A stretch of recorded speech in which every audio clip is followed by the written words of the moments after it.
Bones, avui estic al costat d'aquesta planta, d'aquest cactus, que m'acompanya des de fa més de 20 anys i que fa una flor increïble, que a més dura només un dia. Està fent d'altres, però aquesta flor tan increïble, tan bonica, només dura un dia. I potser preguntaràs què té a veure això amb la pràctica de respiració, amb la pràctica de meditació. Doncs de la mateixa manera que aquesta flor o les tomaqueres que hi ha allà darrere necessiten tot un procés per florir, no? La pràctica de meditació és aquest procés també, no? Moltes vegades ens quedem només amb la part de la flor o la part del fruit, però hi ha tot un procés que és increïblement interessant. La pràctica de meditació, el sol fet de parar, seure, sentir les incomoditats, és part d'un procés increïble, és una part molt bonica de la pràctica. El sol fet de parar-te als teus inicis, de sentir aquelles incomoditats, de veure com et relaciones i et vincules amb el teu cos i les incomoditats, és imprescindible.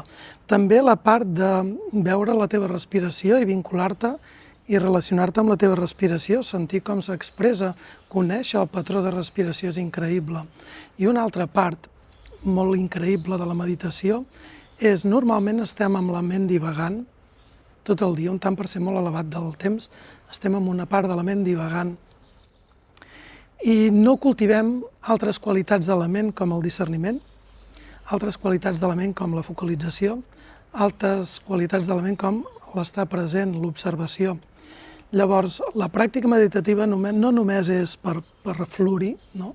O buscar aquest fruit o buscar aquest resultat, sinó aquest procés d'aprendre a relacionar-te amb les incomoditats i a través d'aquest llenguatge de les incomoditats, abraçar-les, transformar-les cap a un espai més còmode, el fet de permetre't veure les diferents funcionalitats de la teva ment i com tot això ho transites a través de la respiració, és la part interessant, és la part bonica, és la part que llavors ho apliques en el teu dia a dia.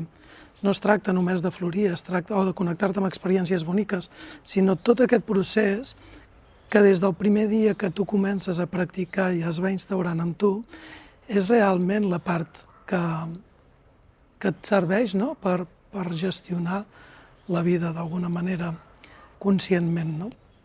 Res, us volia compartir això.